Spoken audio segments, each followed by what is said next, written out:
This really tastes so good. Such an amazing idea. I mean, really, just chicken gizzards, eggs, and salt. So good.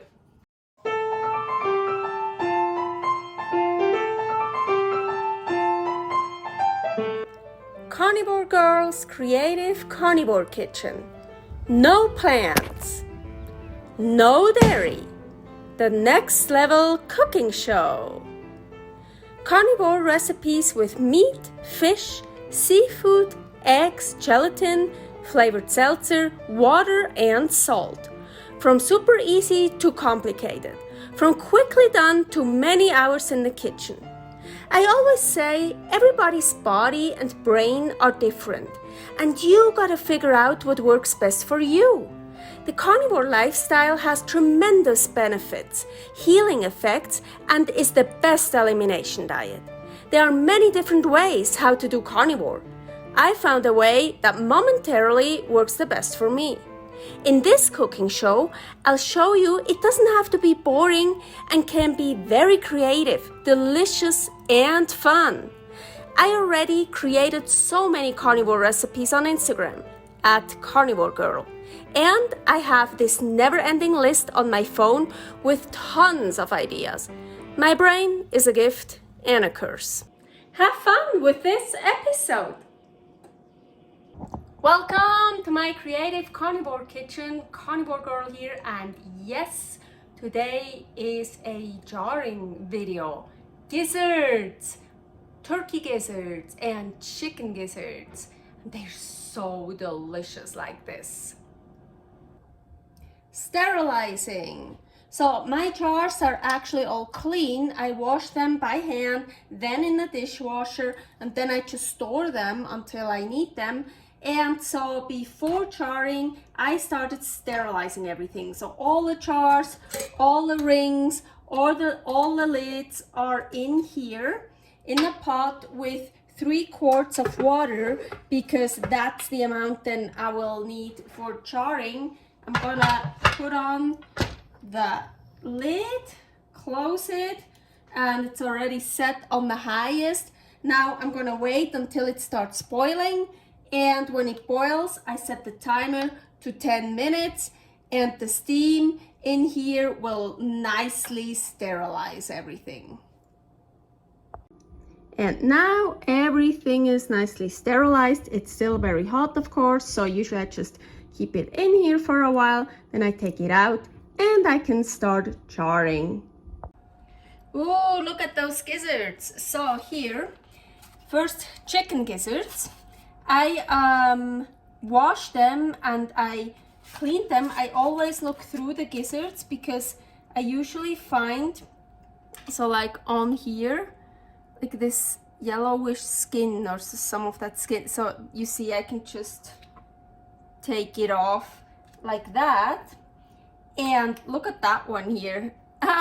You see, so I'm talking about this skin. So usually that one is off, but there are still some pieces on. But now this whole thing is still on, so it's like perfect to show. That one I definitely want to take off.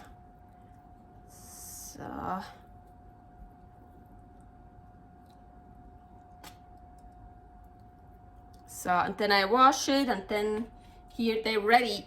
And I also have turkey gizzards. So here, they're still a bit frozen. It's like a half one, or do you say this is a gizzard, and then it's gizzards. And so here's like that's how they look. It's like a butterfly kinda, or like a thyroid.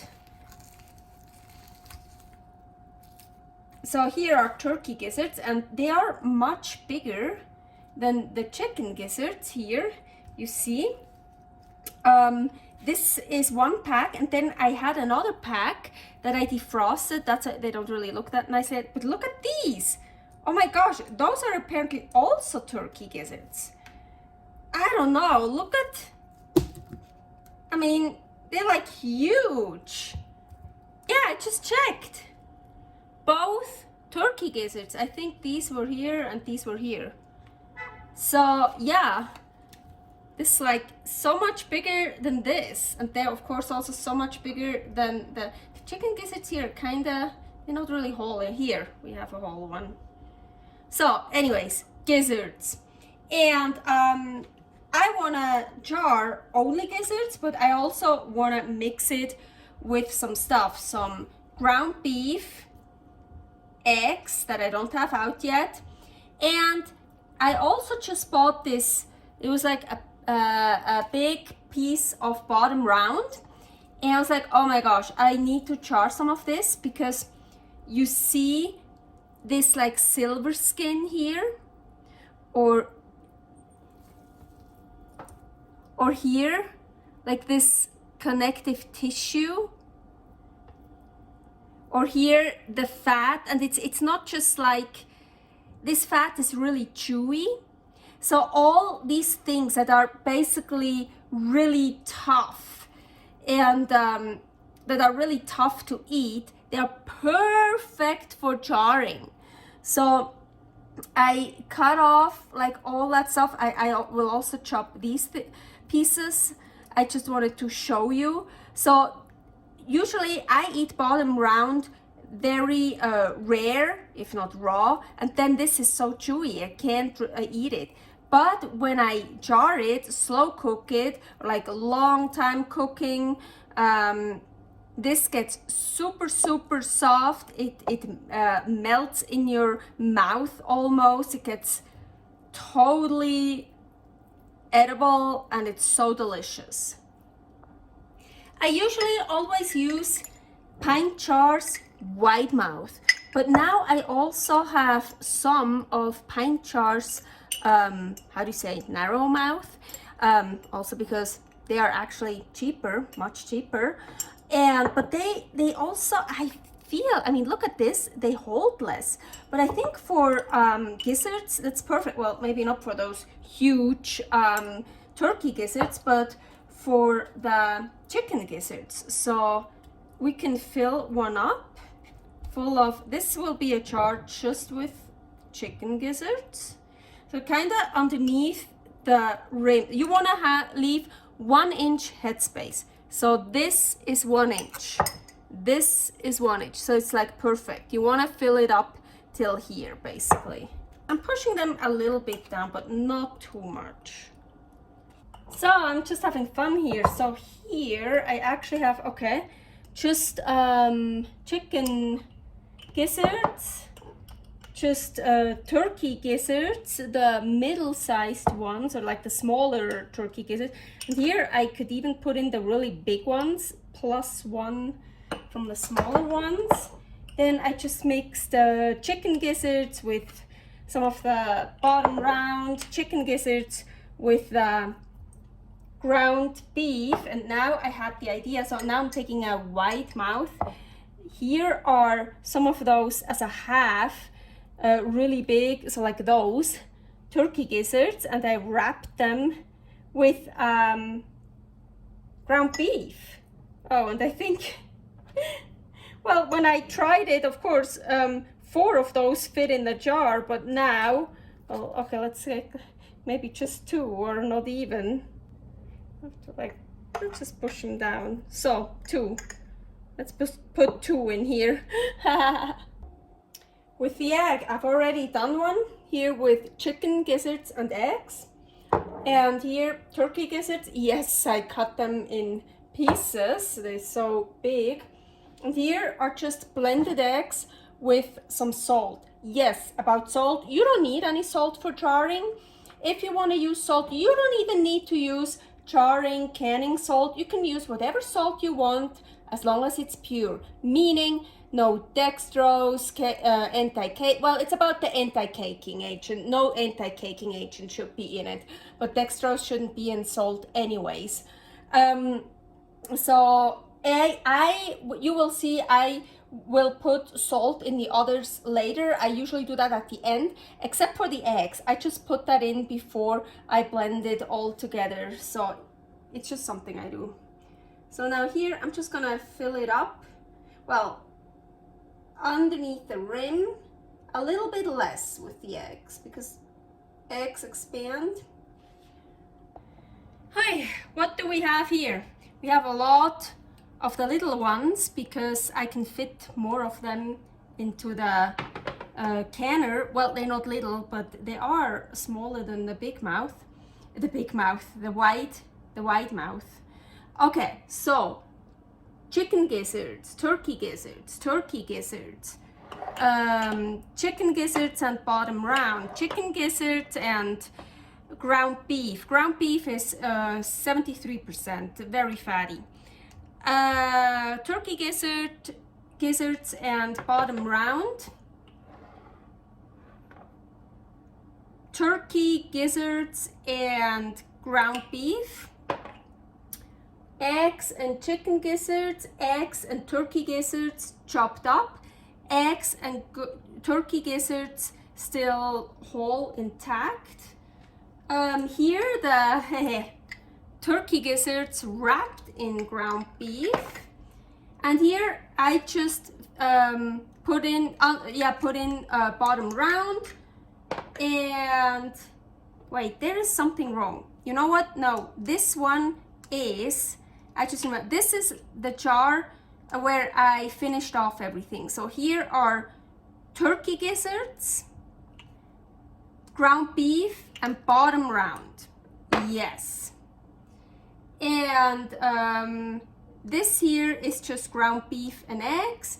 And these are checks. If you want to know checks, here is a recipe. I love it. I always make some checks to fill up the canner. I always like to fill up the canner all the way, so I always add some stuff. As I mentioned, in the eggs is already salt in it, and with the other ones I really just put some salt on top.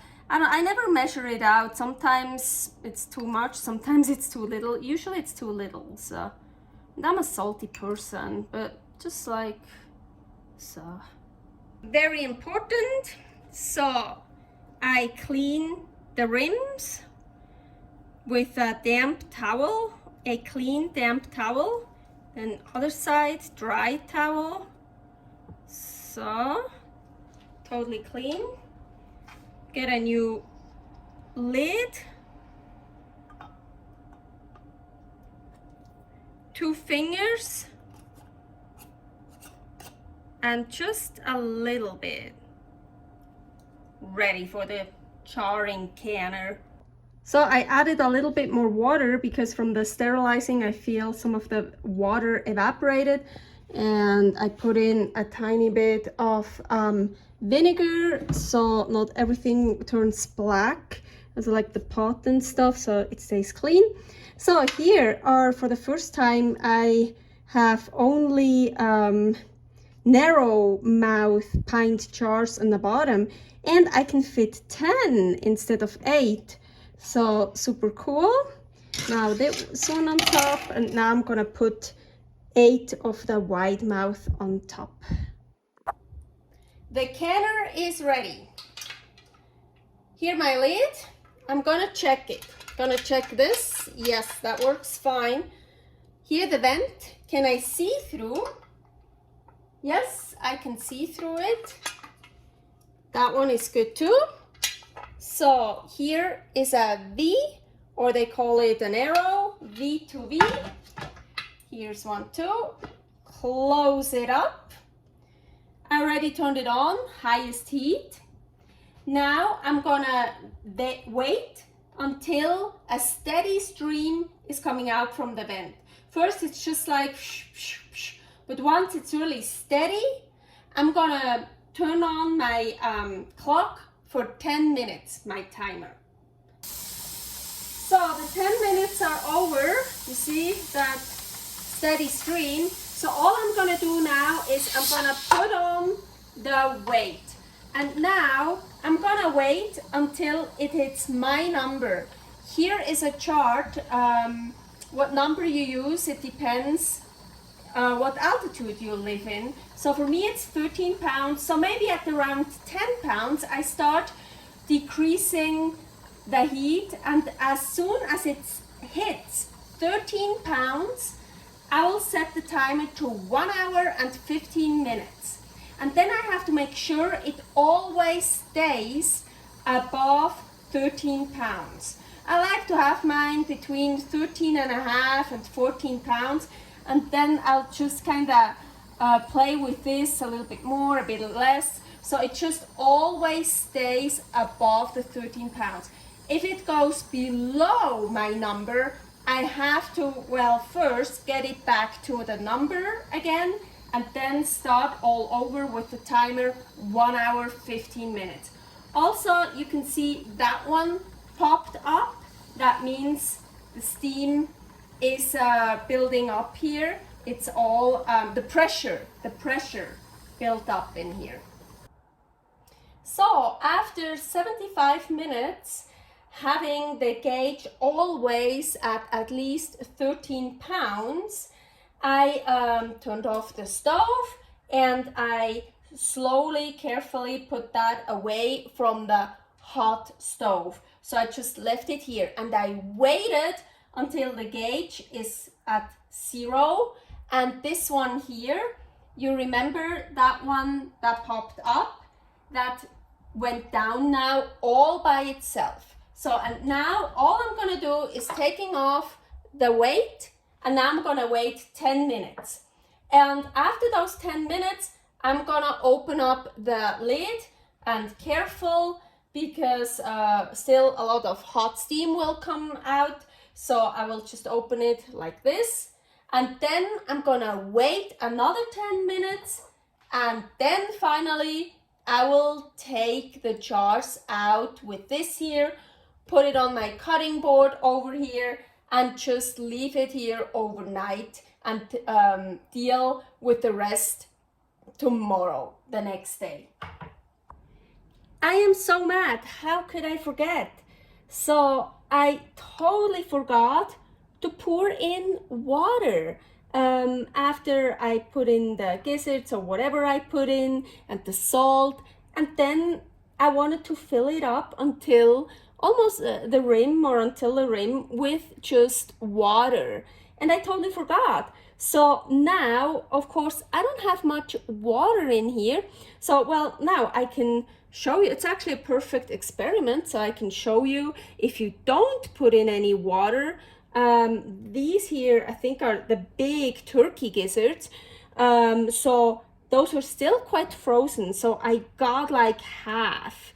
But so this is still, it's well sealed. I can still keep that for maybe a year or 2 years or so, but it's preferred you want to have it all the way on top, like filled up, and then it preserves it just a little bit longer, I would say. So I should just not wait maybe 10 years before I eat this, but in a year, 2 years, I'm pretty sure it's still good, as long as the seal is good, of course.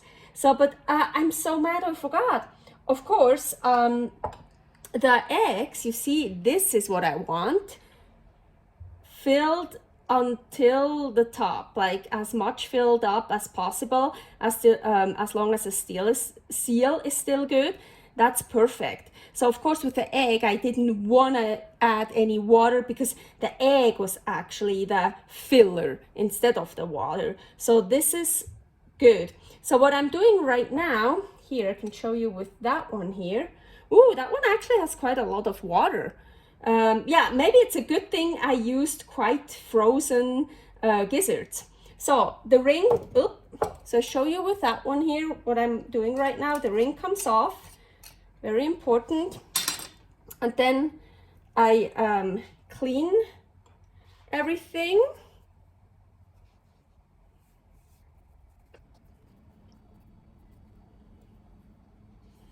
Especially the top. The top I will clean again so I can write on it. So, and now, very important, the seal test. So how do you do the seal test? You see here is the lid, and here's the jar. So I want to hold on only to the lid. So let's hope that one is sealed. Perfectly sealed. So yeah, I can store this. Here is one I can show you. I didn't even do the seal test yet. It came off when I took the ring off. So you see this one, well, I know what I'm gonna eat today. This one here, whatever this is. I have a list on my phone which one is which. I all kept it in order because I like to label them so I know what is what. So yeah, here I probably put in a little bit too much egg, so it pushed this open. The easiest way to store the jars is just to put them back into those mason jar cartons, and as you can see, I already reinforced some of them. And they say you can store up to 3 on top of each other, but I don't feel comfortable like that. I always just store 2 on top of each other. That's totally fine. You should never store the jars right directly on top of each other, but like this, it's totally fine. The weight is distributed throughout all the jars. I like to open the jar with actually a little fork instead of a spoon, and I find here where it's the closest the rim and the lid. So here.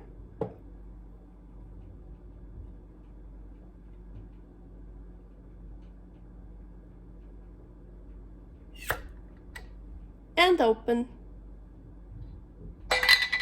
Chicken gizzards and egg.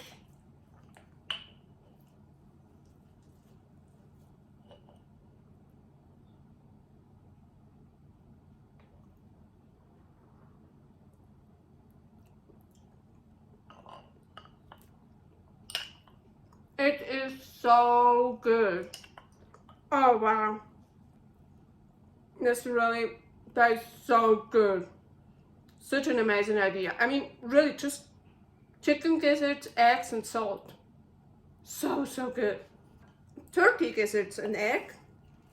Well, it's not gonna be like very different.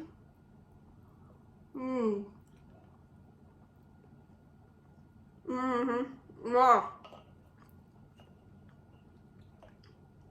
The turkey gizzard pieces are in here, not the ones I left whole. Really, I so recommend that. So good.